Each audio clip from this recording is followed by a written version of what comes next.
Hello and greetings, everyone. I'm Pastor Edwin Strickland, and I serve as the Senior Pastor of Fellowship of Champions Church International, a worldwide ministry helping people to learn to live out their God-given dreams by walking in love and living by faith. And I get to be your host and your guide for this exciting journey that we're about to take that we call EdTalk with Pastor Strick.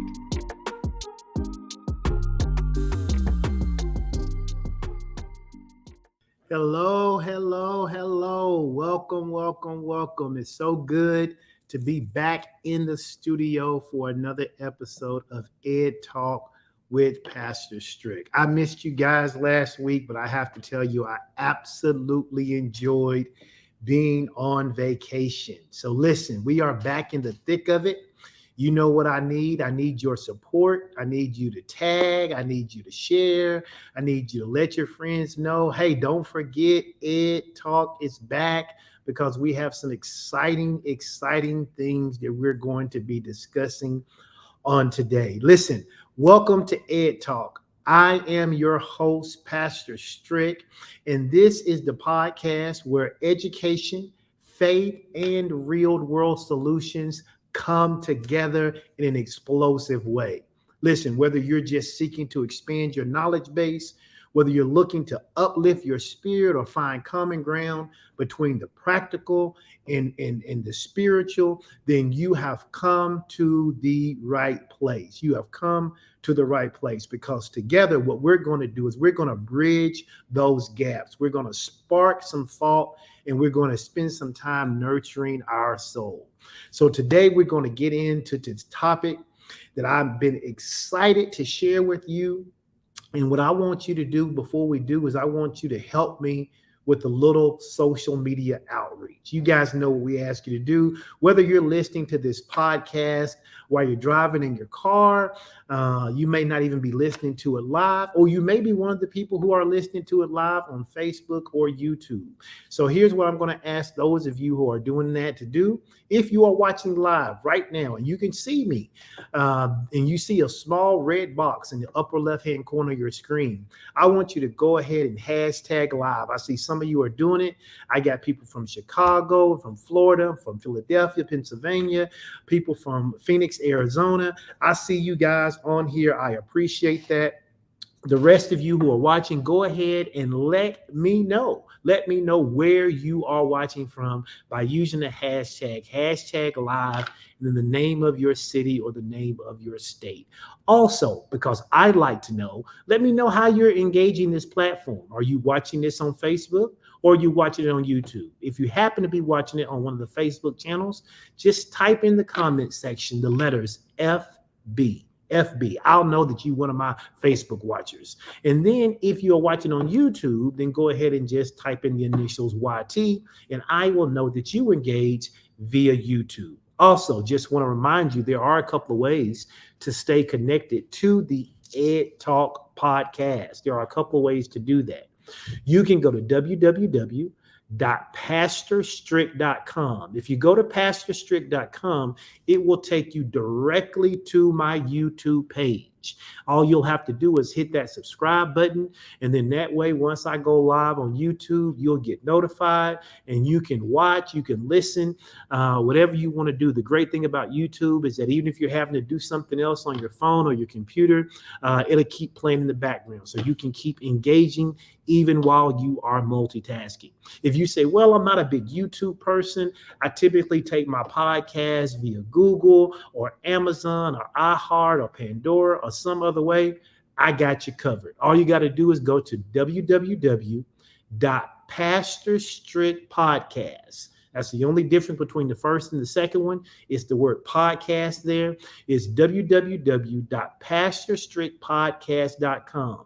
And what that will do is immediately send you to a web page where you can select the platform that you enjoy the most, whether that's Amazon, whether that's Google, whether that's Apple, whether it's Spotify, whether it's iHeartRadio.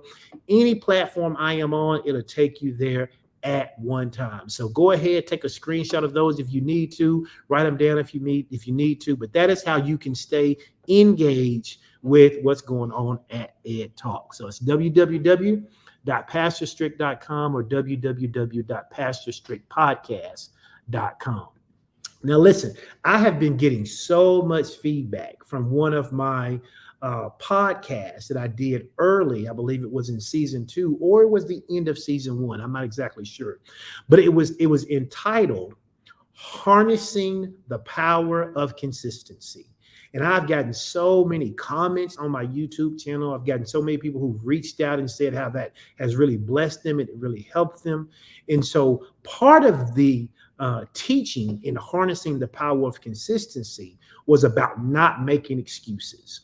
And so what I've done is I went back and I've pulled out that section because I really want us to talk about how excuses impact us, why we make excuses, and what we need to do to get rid of excuses. Because one of the things that I believe in so much is that so many times our excuses get in our way of our greatness. Our excuses get in the way of our greatness. And so today we want to talk about what does it mean to live beyond excuses? And then how do we cultivate a life of purpose and drive so that we don't allow these excuses to get in our way?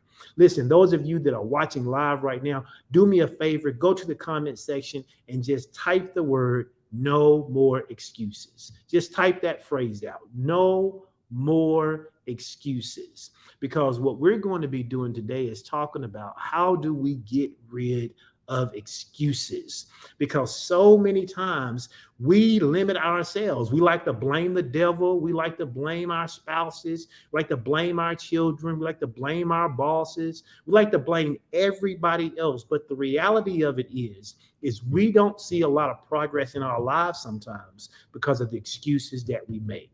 Now, this might not be a sexy message, but if you hang in there, I guarantee you it'll empower you.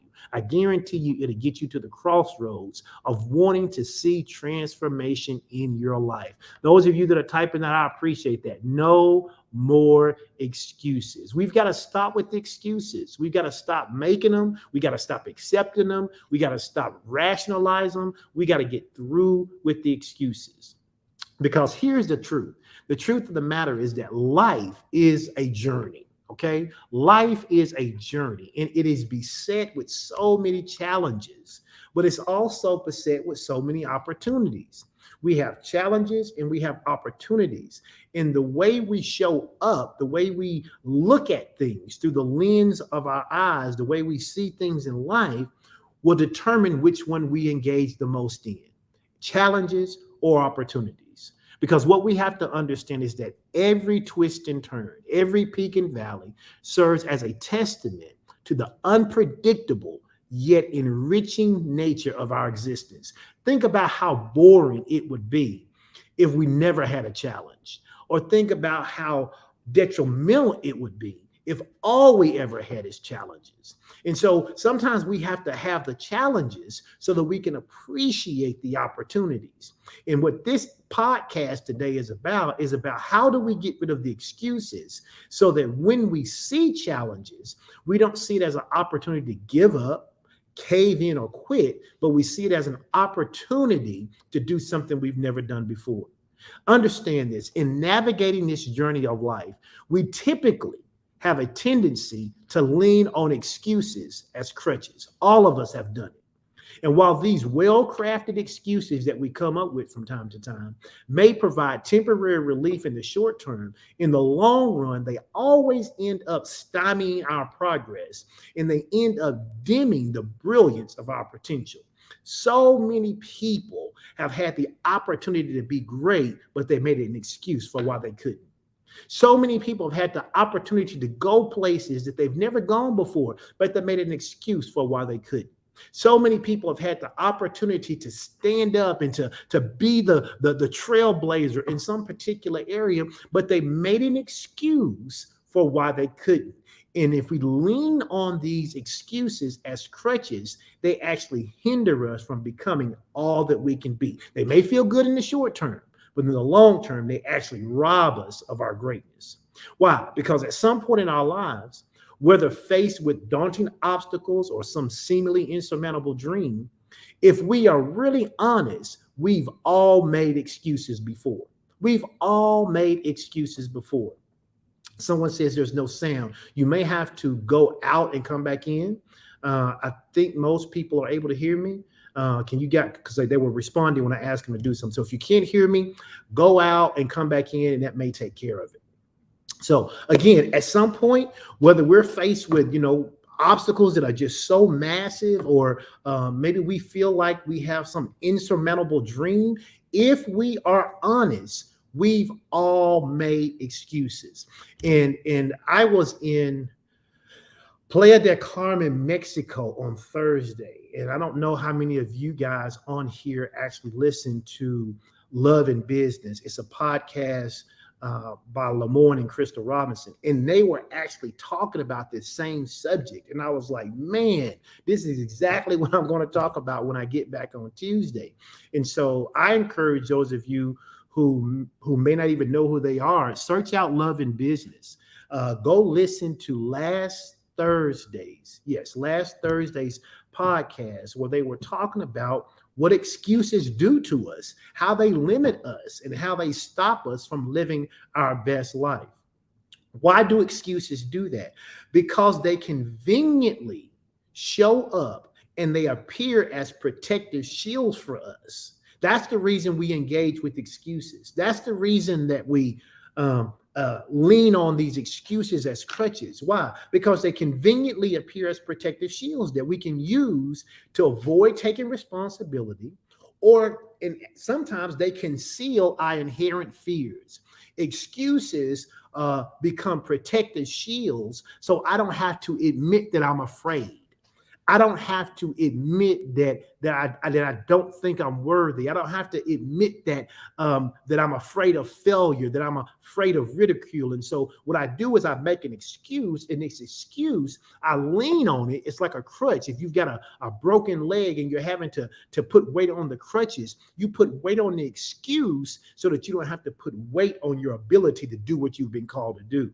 Now, why is that dangerous? Because living a life that is tethered to excuses is like watching a movie in black and white when the world outside offers a kaleidoscope of colors in 4K HD. Now think about that. There was a time that everybody had black and white TV, right? And black and white TV is just what you had. But then they came out with Technicolor, and then they came out with Retina, and now they got 4K, and now they got this thing called Kaleidoscope HD, and where you can see all of these vibrant colors. Excuses robs you of living a life in 4K HD and puts you back in the stone ages of living life watching black and white TV. Does that make sense to anybody? That's what excuses do. It robs you of living the fullness of what you are capable of. The problem with living a life tethered to excuses is that when we allow excuses to become a recurring pattern in our life, what they do is they prevent us from growing in our own personal life. And what they do is they hinder us from achieving all of our goals and all of our dreams, because excuses are designed to keep us in what we think is a comfort zone. But it's not a comfort zone. And if you listen to Pastor Nitra, again, I was in Playa del Carmen, but I was listening to the word. Why? Because even when I'm on vacation, I'm listening to word. And Pastor Nitra was teaching on Sunday, and she was talking about how we talk about being in the comfort zone, but a comfort zone is not really comfortable. It just happens to be familiar. And something can be familiar and be bad. So just because it's a comfort zone doesn't mean it's comfortable. And so excuses are designed to make us think that we're comfortable when actually it just wants us to stay in a familiar territory. See, understand that if excuses are overused, they become like iron chains that confine us to a world of mediocrity. And nobody, I don't care what they say, nobody wants to be mediocre.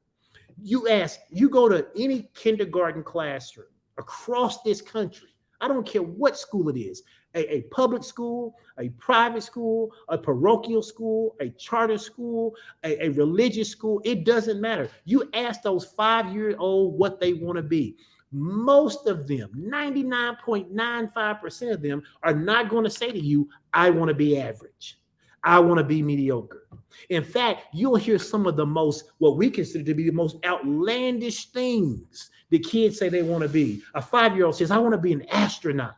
I want to be the first person to go to the sun. I mean, they just have this imagination that is far beyond average. Well, how do we get in a place where we so accept average? Because we begin to live a life where we accept excuse after excuse after excuse. Understand this. Excuses obscure our true vision. They suppress our most loftiest ambitions, and they hinder the blossoming of our true selves. We don't get to become who we really are if we live our lives tethered to excuses. If you live your life tethered to excuses, what happens is not only will you begin to give excuses, you'll begin to accept excuses from other people. Some of you, the reason that you accept so many excuses, and I'm going to step on some toes here, but the reason you accept so many excuses is because you give so many excuses. And so because you give so many excuses, sometimes to yourself, I'm not even talking about to other people. You give yourself a reason why you can't lose weight, a reason why you can't save money, a reason why you can't fix that marriage, a reason why you can't go back to school, a reason for why you can't do X, a reason for why you can't do Y or Z. And you call them reasons, but in reality, they're simply excuses. They're excuses. And what excuses does is excuses robs you of the opportunity of seeing different avenues to do things differently. Think about it like this. Imagine an eagle, right? And we know eagles are amazing creatures. Eagles soar in the sky. In fact, I was reading something the other day, and they say that the only animal that will attack a bald eagle is a crow. And they say that a crow will get on a bald eagle's back and begin to pick at his neck. But they said the eagle never turns around to even fight the crow. All he does is he doesn't make excuses. He just flies up in the air. And he flies up in the air so far that the crow can no longer breathe. And when the crow can't breathe anymore, he has to release and let go. Some of us need to be like that eagle. We need to stop making excuses and just soar to where God has told us to be so that everything that's picking at us falls off. Another thing, think about this. Imagine an eagle, right? Because eagles are great. They're amazing creatures. Imagine an eagle that was born to soar in the skies, but somehow someone convinces it that it is safer not to fly in the sky, but safer to walk around on the ground. This is the power of excuses. They literally clip our wings and convince us that the ground is where we belong, when in reality, God has called us to soar. Can you imagine seeing an eagle who never flew in the sky, who never soared up on cliffs, who never went high, and all they did was live their life confined to the ground? That is what your excuses are doing. They are clipping your wings. Clipping your wings from what? From growing that business? Clipping your wings from what? From fixing that marriage? Clipping your wings from what? From building that relationship with your kids that you know need to be rebuilt? From what? From starting that new career? From what? Going back to school? What are your excuses clipping your wings from? What are you now not able to soar and reach because you have lived your life tethered to excuses? Overcoming this deep-seated pattern that so many of us have isn't merely about challenging habits. It's not about that. It's really about embracing our true potential and then reclaiming the vibrant life that we are meant to live and lead, rather than living the life we built for ourselves based on excuses. Somebody put this in the comment. I saw it earlier. So the rest of you ought to say this. Say, God has called me to soar. God has called me to soar. God did not call you to walk around on the ground. Now, understand what I'm saying. When I'm saying soar, I'm saying God has called you to rise above any problems and obstacles and pitfalls that you may find yourself into. Excuses are robbing us, but God has called us to soar. When we begin to have this kind of mindset, when we begin to see things in this light, then this transformation, while challenging, will cause us to have a great deal of introspection, right? We'll begin to look inside of ourselves and say, why have I not written that book? Why have I not started that business? Why have I not went on that date? Why have I not applied for that job? Why have I not started improving my health? Why have I not? What excuses, come on somebody, what excuses am I giving myself that's causing me to clip my own wings because I refuse to look inside? I can see so well outside what's stopping me, but it's not what's outside that is stopping you. It is what is inside that is stopping you. In fact, those of you know, it says on the screen, Pastor Strick, you know I'm a pastor. And so I'm going to use this example from the Bible because it's so important. The Bible says it's not what goes into a man that defiles him. It says it's what comes out of him that defiles him. And so you got to make sure that even though we say it like this, life is going to life. Life is going to happen. You're not going to be able to stop all the external noise and all the things from going around. It's going to happen. But you can deal with why you respond to it the way you do. So you got to begin to embrace this journey of introspection, right? You got to begin to embrace this journey of determination, and you got to begin to embrace this journey of having actionable steps to change the way you do things so that you don't live your life tethered to excuses, and excuses doesn't be your crutch for the way you limp through life. So what I want to do with my time remaining is I want us to journey together into the heart of why we use excuses. I want us to unearth their origins. I want us to devise a few strategies that we can use to break free from excuses so that we can reach out and grab hold of the goals and dreams that we have that are on the horizon for us, that are filled with endless possibilities in a life popping with promise. Somebody put that in the comment section. Say, my life is popping with promise. My life is popping with promises. Now, if your life is popping with promises, one of the first things you have to do is you have to embrace some kind of mantra that is against excuses. Right? My life is popping with promises. There are so many promises that are available for me, and excuses are trying to rob me of them. But I'm not going to let excuses rob me of all of the promises that my life is popping with, okay? But you have to embrace some kind of mantra. There has to be something in your life that says to you when you get ready to make an excuse, I'm not making an excuse. Because excuses are so easy. And if you don't have some kind of mantra or some kind of determination, something that is a key in your brain, a cog in the wheel that says, wait, we're not making excuses anymore, then you'll go back to making excuses. And so I'm going to share with you the mantra that I have, and I use it all the time. And people around me know that I say this all the time. We start talking about excuses. They know I'm going to say this. Here's my mantra. It is that excuses are monuments of nothingness. They build bridges that lead to nowhere. And those who choose to use those tools of incompetence become masters of nothingness. I say that all the time. I say it to myself. When I'm getting ready to make an excuse about something, you're getting ready to use a tool of nothingness. Why? Because that's what excuses are. Excuses are monuments of nothingness. And they build bridges that don't go anywhere.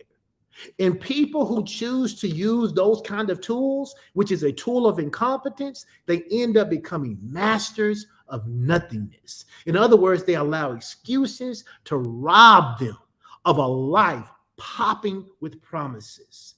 And if you allow excuses to rob you of a life that's popping with promises, you too will become a master. You will be so good at doing nothing. Why? Because you will use excuse after excuse after excuse after excuse in order not to take actionable steps, in order not to become a person who uses introspection, and as a person who is always bailing on the determination to make things a reality in their life. Don't be that kind of person. Don't be that kind of person. See, I love this quote, and I love it because it embodies the idea that while excuses can appear large and significant, just like a monument, they ultimately represent inaction and a lack of progress. That's why I love when it says excuses are monuments of nothingness. Why? Because they're big, but they don't move. They're big, but they don't go anywhere. They're big, but they don't do anything. They're ultimately are signs or representations of an action or a lack of progress. And just as a monument stands still, so too does an individual who constantly resorts to excuses instead of taking action. A lot of people sometimes actually think they're doing something because they're talking about the excuse, but talking about the excuse is not an actionable step. Again, as we've already stated today, excuses may give temporary comfort or relief from responsibility, but they don't lead to growth. Excuses don't lead to growth. And because they don't lead to growth, they also don't lead to achievement. And because they don't lead to achievement, they also are void of any meaningful change. You're not going to make any real change making excuses. You say that you say you need to lose 50 pounds, but yet you don't walk. Well, I can't walk because I don't have the right kind of shoes. I can't walk because it's too hot. I can't walk because I get sweaty. I can't walk because my legs hurt. You're just making excuses, right? And as long as you make excuses, they will hold you up in your state of mediocrity, because that's what excuses are designed to do. That's what excuses are designed to do. So when we choose to build our life around excuses, we have to know that we are essentially erecting monuments to missed opportunities.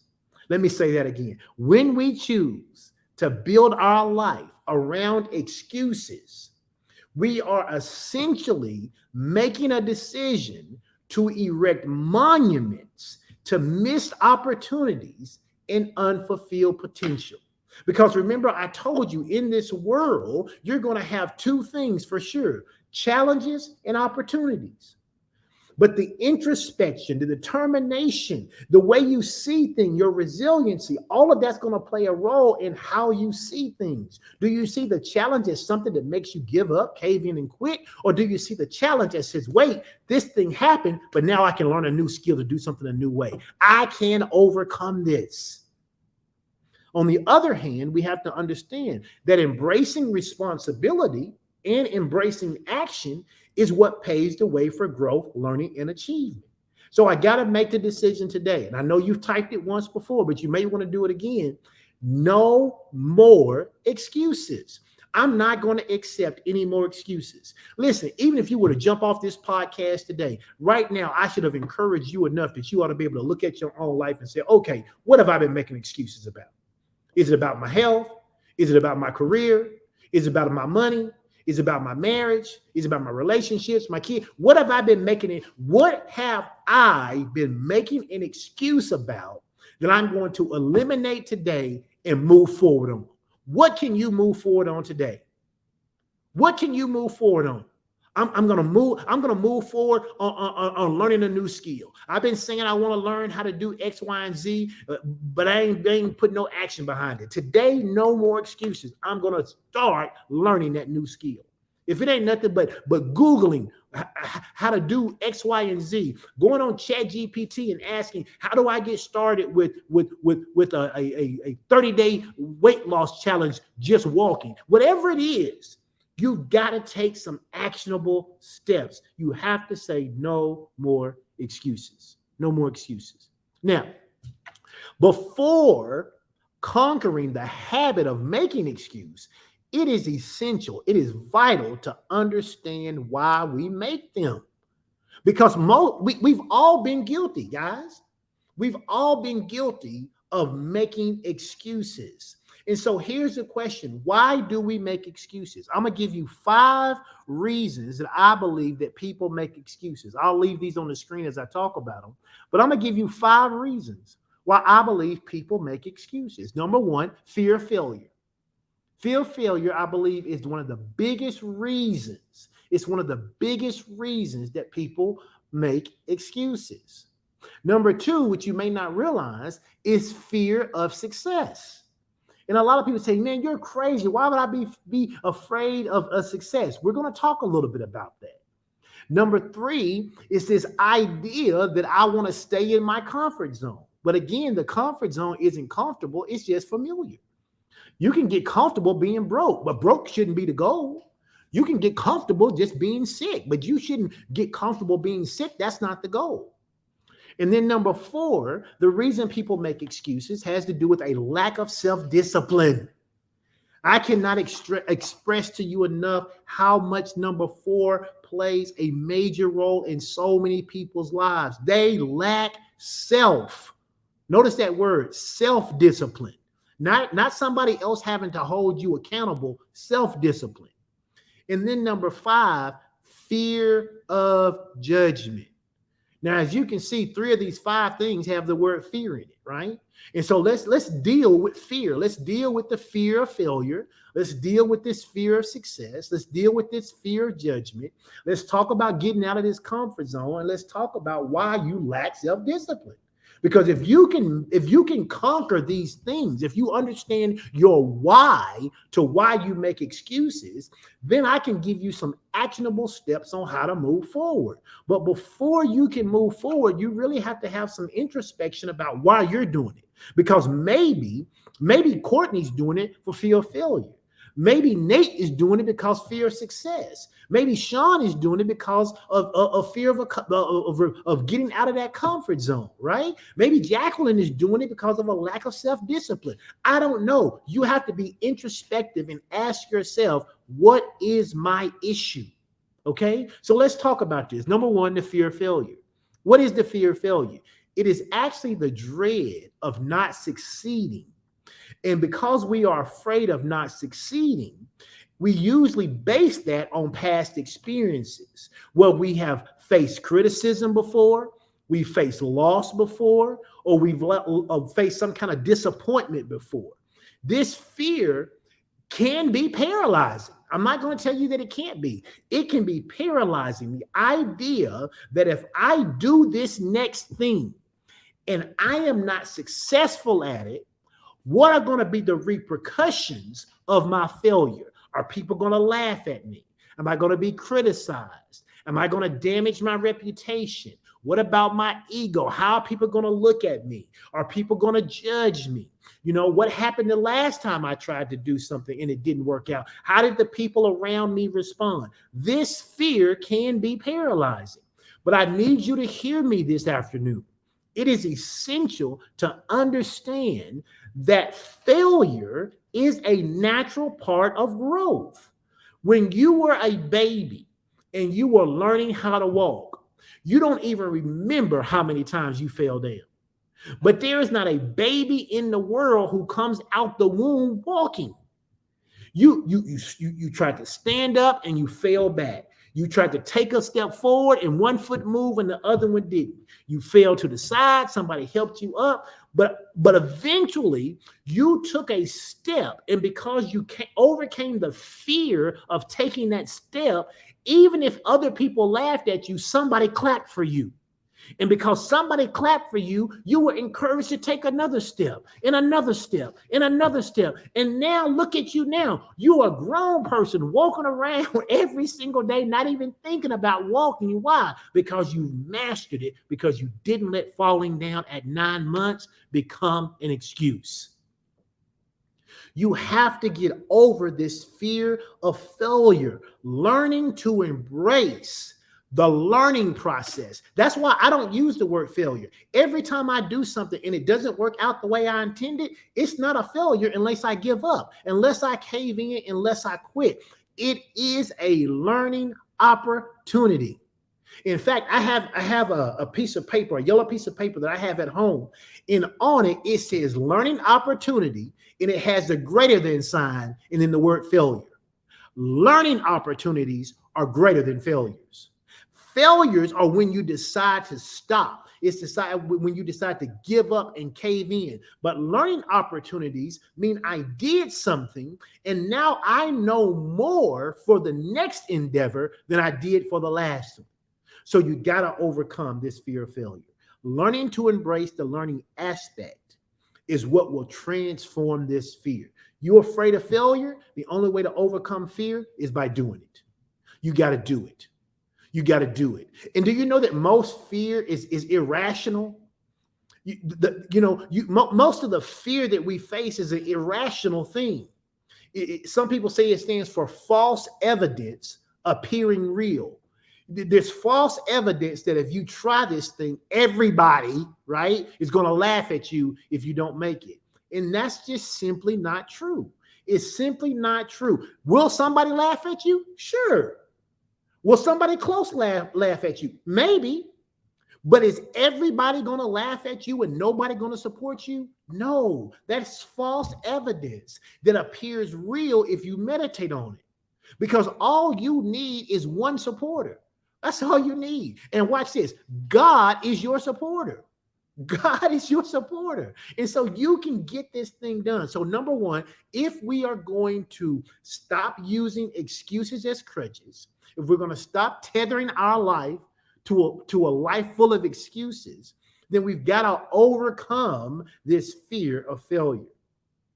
Here's the second thing we got to learn to do. For some of you, failure may not be your issue. It may be number two, which is this idea of the fear of success. And listen, as counterintuitive as it may sound, some people are actually anxious about the new expectations and responsibilities that success could bring. People are like, well, what if I start the business? And what if it blows up? I've heard people say, well, I don't only want to do my business as a hobby. I don't want this thing to blow up. And then I end up having to scale, and I have to hire employees, and then I have to get insurance, and then I have to do this and do that. They're afraid of success. And I know that sounds counterintuitive, but it's true. Many people are afraid of success. Are they afraid of being successful? No, they are afraid of the responsibilities and the expectations that come with being successful. I've had people tell me who I've been mentoring before say, oh, I don't want to be in upper management. Like, why would you not want to be in upper management? Oh, I don't want to be responsible for a team of 60 people. I don't want to be responsible for a team of 100 people. I don't want to do that. I don't want to have those kind of responsibilities. Why? Because they are afraid of the expectations and responsibilities that come with being successful. I know it sounds crazy. Think about what people say. You say, oh man, if you become a millionaire or a billionaire, and then they say, oh man, more money, more problems. So they go, oh, I don't want them problems. You're going to have problems in life no matter what, right? So if I got to have problems, give me $1 billion problems. I'm built for $1 billion problems, right? But some people are afraid of success. And that's not to put them down. You have to understand where your fear is. Are you afraid to write the book? Because if you write the book, you may actually be more successful and more people recognize you and more people ask you for advice. You're like, oh, I don't want people asking me for advice. I don't want people talking to me all the time. I don't want people judging me. You're afraid of success. See, this fear of success often stems from a feeling, though, of unworthiness. Now, this is a whole nother area of this idea of this fear of success. There are people out there who say, oh, I'm afraid of succeeding because if I succeed, then somehow people are going to find out that I'm not as talented as everybody thinks I am. People call this the imposter syndrome. And this idea, this imposter syndrome, is really just a psychological occurrence in which people doubt their own skills. They doubt their own talents, their own abilities, and even their own accomplishments. And they have this persistent, internalized fear of being exposed as a fraud, despite having external evidence of their competence. See, people are like, well, I don't want to be in upper management because if I'm in upper management, somebody's going to realize that I really don't understand profit and loss like they think I understand profit and loss. I don't really want to be in upper management because people are going to realize that I really don't have the team building skills that I'm supposed to have. And I don't feel like I really have them. And I really even shouldn't be here. And I really shouldn't even got this job. And I really should have even been promoted. It should have been David who got it, or it should have been Belinda who got it. And I shouldn't have got this job. And they have this feeling, this internalized feeling. Nobody's saying it to them. In fact, most of the time, people are saying the opposite. But with imposter syndrome, they have this overwhelming feeling that they are a fraud, that despite external evidence that says otherwise. In fact, people who experience this phenomenon known as imposter syndrome, they don't believe they even deserve their success. So it's not just fear of success. It's if I get the success, I'm going to look like a fraud because I don't believe I deserve it. They may also incorrectly attribute their success to something I learned yesterday called the Matthew effect. Now, we won't get into all that, but this Matthew effect is another thing that's happening internally for people, which is the tendency of individuals to accrue social or economic success in proportion to their initial level of popularity, their friends, or their wealth. It's like this. People say, well, I'm only successful because my daddy was successful. I work in my daddy's company and people don't see me as having value because I'm the VP, but they just say I'm the VP because my daddy owns the company. Or I'm not successful in this. I'm only successful in this particular thing because I was popular with the person who got promoted and then they promoted me. So they're always downgrading, right, their own abilities. And so they're afraid. And so they keep making excuses. Well, I don't want to get promoted because people are going to think I just got promoted because my friend promoted me. You know, and so they have these internalized ideas that we have to strip off of our lives in order for us to get rid of the excuses. You've heard the adage or the platitude that says the rich get richer and the poor get poorer. We've all heard that, right? The rich get richer, the poor get poorer. Well, that's part of the Matthew effect. It says, oh, you know, in essence, I'm only successful because I came from this successful genealogy. I'm only successful because I had a hand up. When in reality, we downplay and we limit our own abilities. Okay. What's number 3? Comfort zone. We've talked about this. Our comfort zone is simply a mental state where everything feels familiar and it feels safe. Even if it's not what we enjoy, it's just safe because it's familiar. It's not safe because it's good. Venturing out of it means facing the unknown. And while this can be a very daunting task, it's the only way to experience growth. It's the only way to experience growth. You cannot experience growth in the comfort zone. If you take a plant and you plant a plant in a pot, and as that plant begins to grow, if you don't take that plant out and replant it in a bigger pot, it will stop growing, even though it had the potential to grow much larger. The same thing is true for you. If you don't come out of your unfamiliar state, you are living the best you can live. You have maximized your potential. You have tapped out. The comfort zone does not allow for growth. It only allows for mediocrity. And so those of you who like being comfortable, you're going to have to learn to challenge yourself in being comfortable in the uncomfortable. In fact, go ahead and put that in the comment section. Say, I'm learning to be comfortable in the uncomfortable. I am learning to be comfortable in the uncomfortable, because the comfort zone does not allow for growth.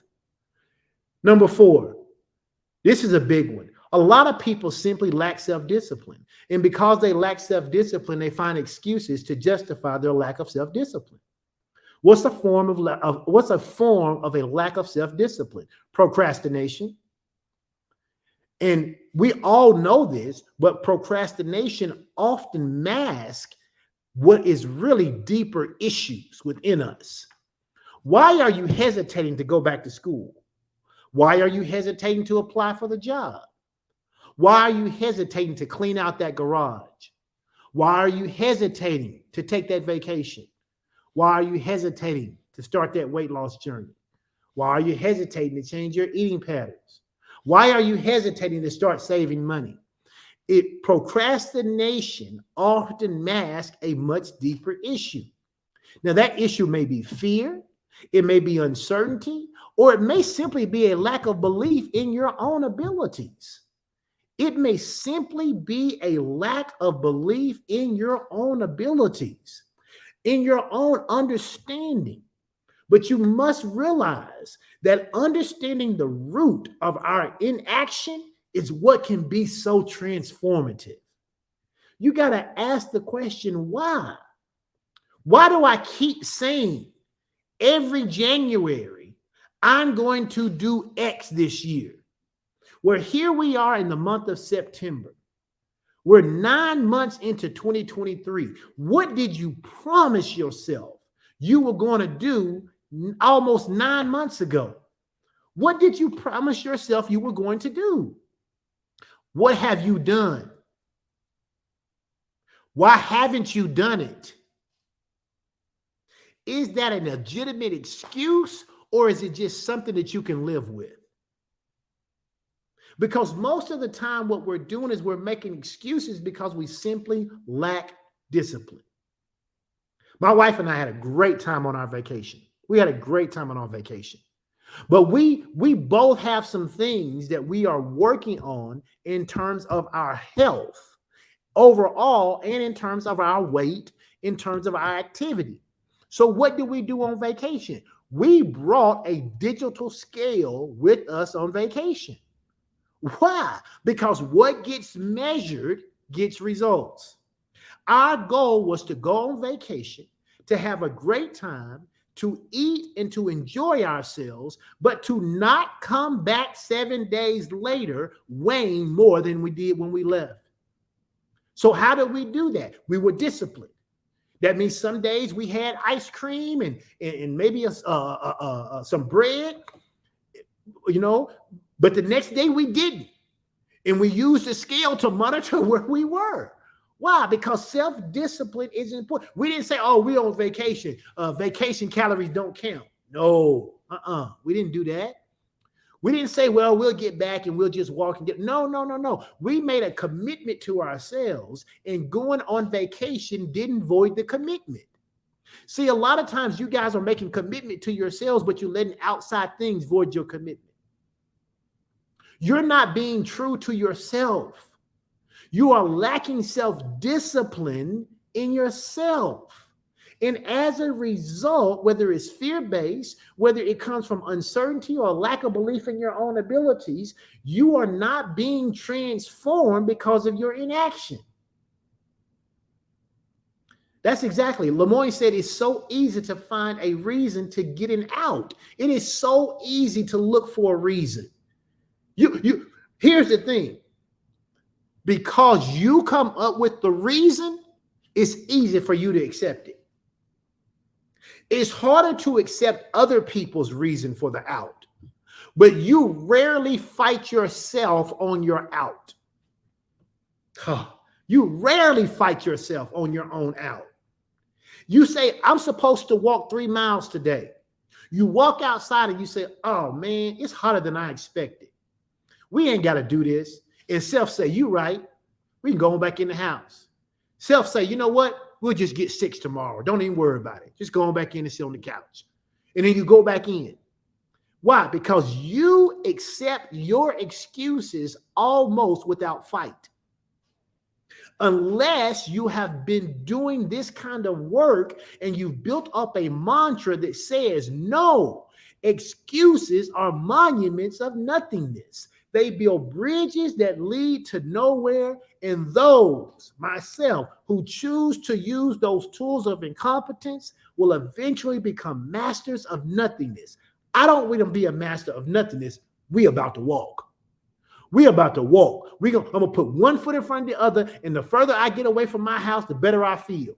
Sometimes you just need to get started. You just need to get self-discipline. So many times is about getting started. And so many of you are making excuses because you lack self-discipline. That's exactly right, Courtney. We talked about this when we were preaching about the levels of commitment. You got to have a level 5 commitment. If you don't know what I'm talking about, go back and go to our church's webpage and listen to some of those messages. We talked about a level 5 commitment is a resolute commitment. It means I'm going to get it done no matter what. I'm going to show up and I'm going to do it because I've determined that I'm going to get it done. And unless there is something that physically stops me from doing it, some kind of emergency that is beyond my control that limits me, it's fire, flood, or blood, I'm going to do it. If it ain't fire, flood, or blood, I'm doing it. And so you got to get to the place where you embrace a lack of discipline. Okay? You got to embrace discipline. And then number 5, the thing that stops us, right? The thing that hinders us from doing what we're supposed to and allows us to make excuses is this idea, this fear of judgment. Sadly, our social environment shapes so much of our thinking if we don't have a renewed and transformed mind. We live in an age of social media. A lot of you who are on here, you're old enough that you didn't grow up with social media. But people who are in their late 20s and younger, they've had social media all of their life, at least all the life they can really remember. They've always had a text. They've always had some kind of app to interact. And so social environments, whether we want to admit it or not, they shape a lot of our thinking if we don't do work to renew our minds and to transform our thinking. In fact, we often restrain ourselves from taking action that we should be taking due to the concerns about how other people might perceive us. And I know I'm talking right. There are many people not doing what they should be doing because they're concerned about what somebody else is going to say about them. But you know the way to get free from this? It is to recognize this simple truth. And hear me out. This is a simple truth. Most people are too preoccupied with their own lives to continually judge yours. You are the reason that they have so much value to what you're doing is because you give it to them. You give it to them. Stop caring what people think about what you're doing when you're making a commitment to you and following through with your commitment. What they think about you is not even that big of a deal because in reality, most people are so self-absorbed in this world that they don't have a lot of time to think about you. They are thinking about them, and if you do something that makes them think about them, then they'll think about you. But most people don't care about you. And you shouldn't be caring about most people. You need to get in your lane. You need to focus on what God's called you to do. You need to focus on what you said you're going to do. Focus on your goals. Focus on your dreams. Focus on your progress. And then you need to get a level 5 commitment to do the things you're supposed to do. And then you'll stop accepting those excuses. You'll stop accepting those excuses. You will be amazed at what happens in your life when you stop accepting the excuses. You will be absolutely amazed at what will happen in your life when you stop making excuses. So the question becomes, how do I stop making excuses? What are the steps toward overcoming excuses? Okay. Again, I'm going to put these on the screen. I'll run through them and I may come back and teach on some of these later, but I want you to have them. Here are the steps. Here are the things you must do. Number 1, you must become self-aware and you must be reflective. Remember, I talked about being introspective? It's amazing how many people don't know themselves. So many people don't know themselves. They don't know what makes them quit. They don't know what makes them give up. They don't know what makes them cave in. So you got to become self-aware. You got to ask yourself questions. Question your own motives. Questioning your motives helps you understand your own fears and desires. This simple habit can be a window into your deeper subconscious. That's what we talked about earlier. Why do you make excuses? Is it a fear of failure? Is it a fear of success? Is it a fear of judgment?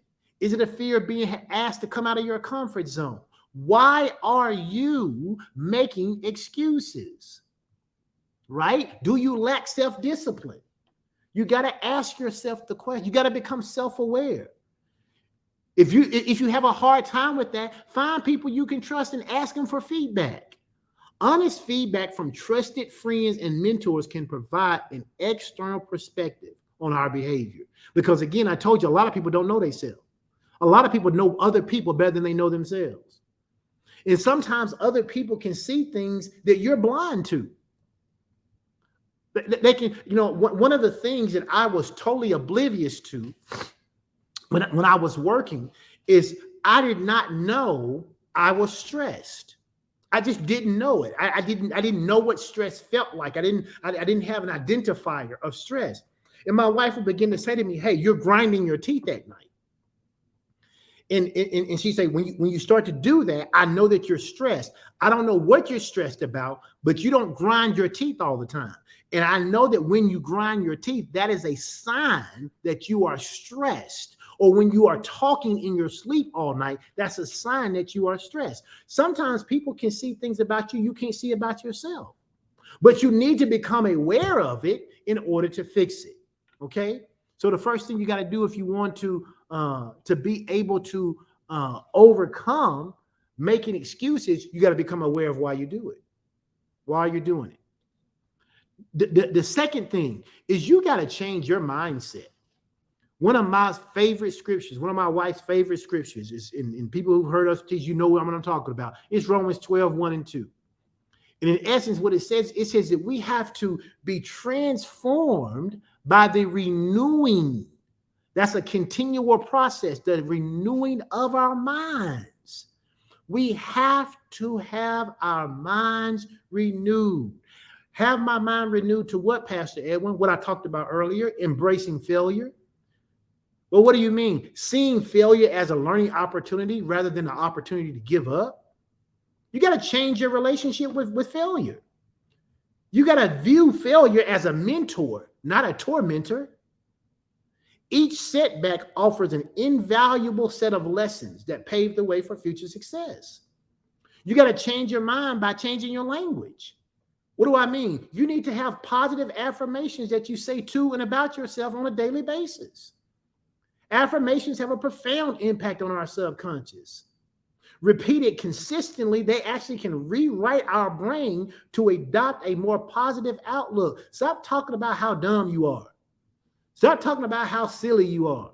Stop talking about saying things like, I'm so slow, I can't get it, other people are so smart. Start to have those affirmations about yourself. And then this one that I know a lot of Christians aren't going to like, but it's true. You need to practice visualization. You need to practice visualization. I can't tell you how visualization works even when you don't know it's working. Last year, my wife and I had an opportunity to celebrate our anniversary, and we went to another part of Mexico last year than the part that we went this year. But we had a chance to get on a catamaran. That's one of them boats with a bunch of people on it. And we got on the boat and we went to this island, and it was beautiful. In the part we went to, they pulled up to the dock and you got out and you went to the island. You ate some food and stuff. We actually rented a golf cart last year and we drove the island, and we kept looking out in the distance and we kept saying, man, we want to take one of them private yachts and spend the day doing that. That's what we want to do. We're going to do that. We're going to do that. And we didn't put a lot of thought into it. We spoke it into the atmosphere and said, we're going to do that. And it was in our mind. We kept talking about how nice it would be and how nice it would be. And guess what? This time when we went back to Mexico, a different part of Mexico, we took the private yacht back to that island. And while we were sitting there playing in that crystal blue water, we said to ourselves, look at what happens when you speak what God puts in your heart. It manifests in your life. Now, did we do some work and some steps to get there? Sure, we did. But it happened. It happened. And then my wife reminded me, she said, we've been on a private jet this year and on a private yacht. And I said to her, and we ain't done yet. And we ain't done yet. Why? Because you got to change your mindset. Now, did I say that to flex? No, I didn't say that to flex. I said that to say that whatever you think is impossible, you can make possible if you learn to embrace failure as a learning opportunity, start using affirmations on a daily basis, and practice visualizing. Practice visualizing yourself doing the thing that God has called you to. But you must change your mindset if you're going to stop making excuses. Why? Because we could have showed back up and be like, well, we never going to be able to do the private yacht thing. Well, we're never going to be able to do the private jet thing. Well, we're never going to be able to do this. We're never going to be. Or you can just turn around and say, I can't wait till we do this. I can't wait till we do that. We're going to get a chance to experience this. We're going to do that. Use your words to frame your world, right? And then number 3, what's the next thing you do? You got to take small steps. You got to take small steps. Set micro goals.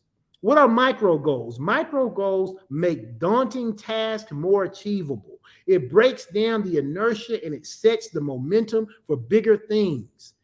Some of you are like, well, I'm going to pay off all my debt this year. Maybe you can't do that, but can you pay off one thing? Pay off one thing. Say, this year, before the year is over, this is the one thing I'm going to pay off. And you become self-disciplined enough to do it. That means when dealers have that annual white sale, if you're decided you're going to pay something off, then you don't go to dealer's white sale this year. You pay off what you said you're going to pay off. Be true to yourself first. Have some self-discipline and take those small steps. And then celebrate your wins as you go. Everything ain't got to be wait till everything is done. Celebrate your wins as you go. Right? And then here's the other thing. Cultivate discipline. We talked about this already. You got to have self-discipline.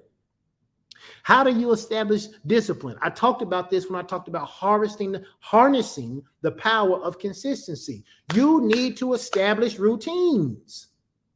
Some of you are so fly by night.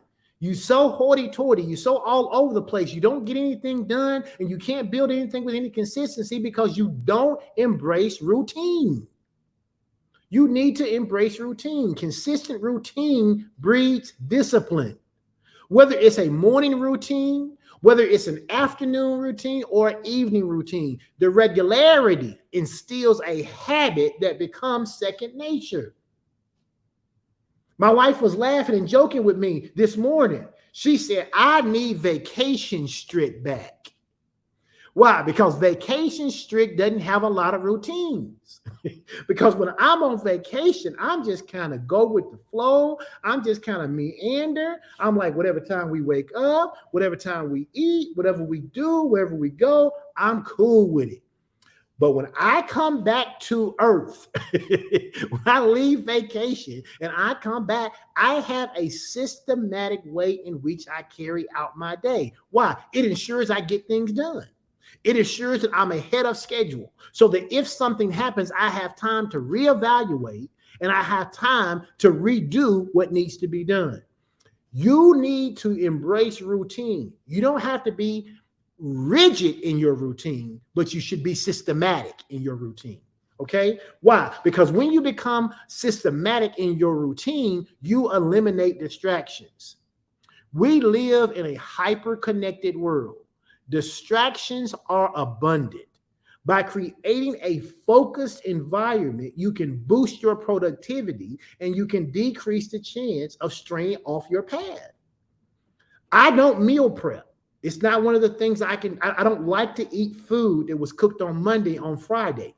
I'd rather cook the same meal every single day and eat it every single day than to cook it on Sunday and eat it Monday, Tuesday, Wednesday, Thursday, Friday, heating it up. I don't like that. So because I don't like that, then I make sure that I have a routine in my schedule that allows me to run to Walmart and get what I want to eat every single day.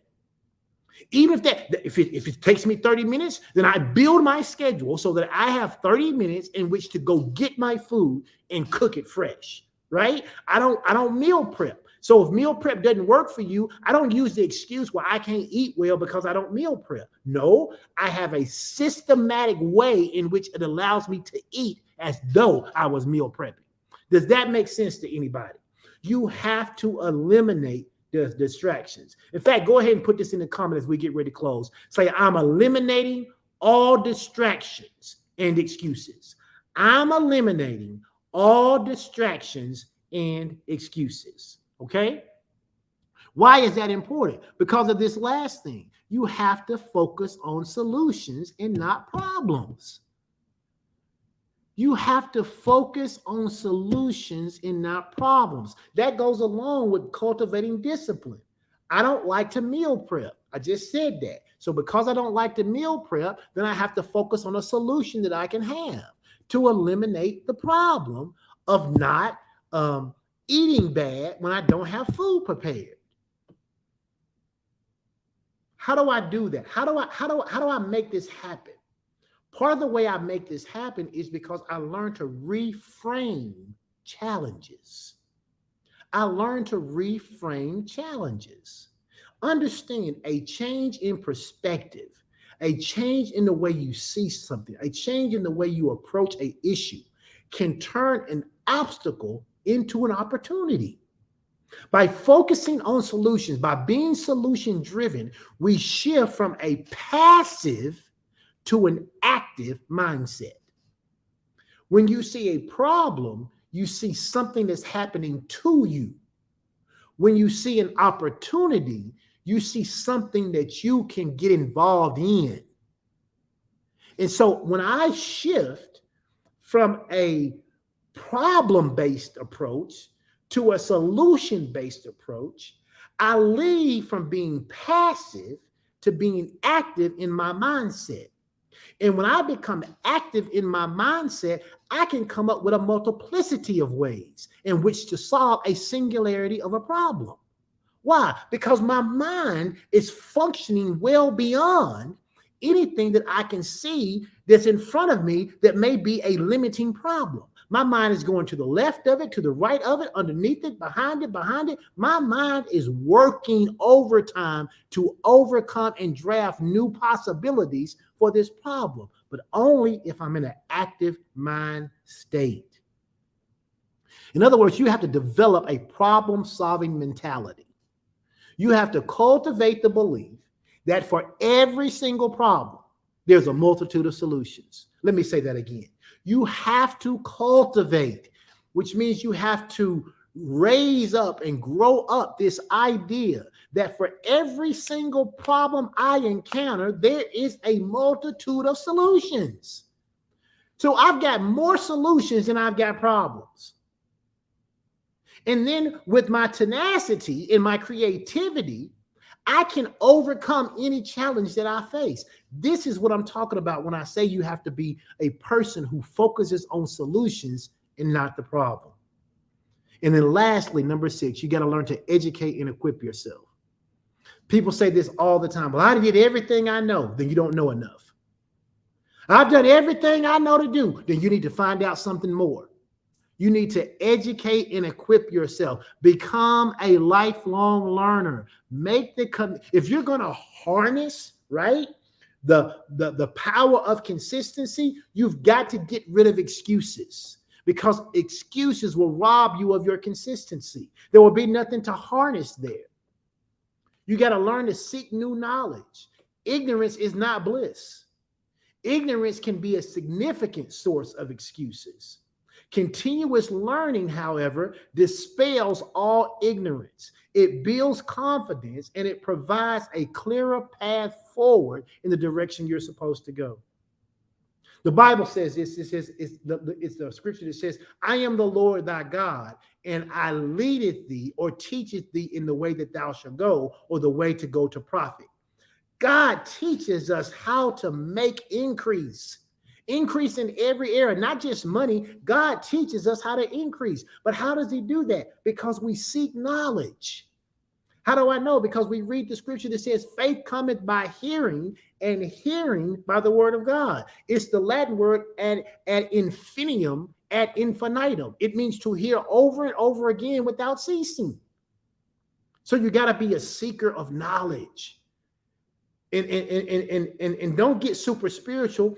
If you're trying to figure out how to write a business plan, Yes, you need to read your Bible and ask Holy Spirit to give you wisdom and insight to understand, but then you need to go read books about business plans. It's not just reading your Bible. God has a lot of information and knowledge out there for us to consume so that we can go in the way that we're supposed to go.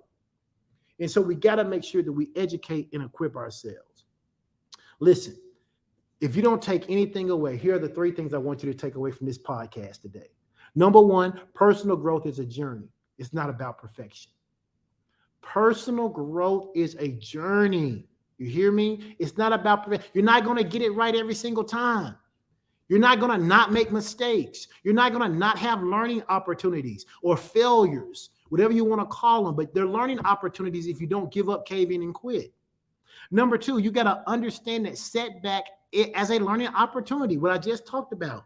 You may see things aren't failures, a setback, okay? It's a setback. It didn't work out the way I wanted to, but what can I learn from it so I'm better equipped next time? And then number 3, adopting a proactive mindset leads to personal evolution. How am I going to be a person who gets over making excuses? I'm going to learn why I make them. And then I'm going to learn what I need to do to eliminate them. And then I'm going to get consistent at it. And I'm going to practice at it, and I'm going to practice at it, and I'm going to practice at it, and I'm going to get so good that whenever an excuse shows up, my mantra is going to kick in. The mantra for me says that excuses are monuments of nothingness. They build bridges that lead to nowhere, and those who choose to use those tools of incompetence become masters of nothing. And I will not become a master of nothingness. And therefore, I will not accept excuses for myself. So when I catch myself making an excuse, I tell myself why that excuse won't fly. And I have to do it quickly. Why? Because I embrace my excuses faster than anybody else. I embrace my own excuses faster than I will embrace them for anybody else. And watch this. When you stop making excuses, you will stop accepting the excuses that people bring you. You will start to say to other people, hey, listen, that's what you're saying, that doesn't fit. That doesn't work here. That didn't go here. Why? Because our goal is to live beyond excuses. We want to make everybody cultivating a life of purpose and drive. That's what we're here to do. And so for those of you who have joined me today, I appreciate you. Thank you for hanging in there. I missed you guys last week, but I'll be back again next Tuesday with another episode number 9.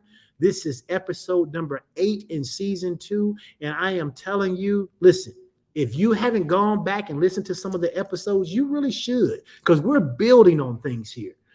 My goal is to challenge you every Tuesday at noon.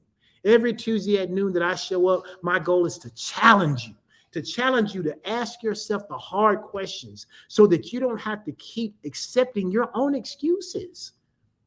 Your own excuses about why your money won't change, why your health won't change, why your relationships won't change. And so for those of you who have been joining me, whether you're listening to me on StreamYard via Facebook or YouTube, or maybe you're accessing this on one of the other platforms, just a reminder, you can access either one of those by going to www.pastorstrick.com.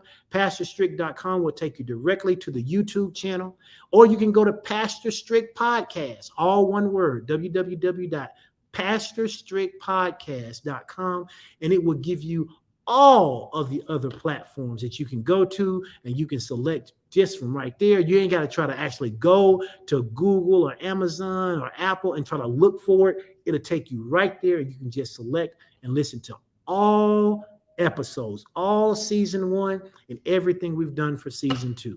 And so I encourage you to do that. Become the best you can be. Challenge yourself, and don't accept mediocrity as your final destination. God bless you. I'll see you guys next week, right back here on EdTalk with Pastor Strick. God bless.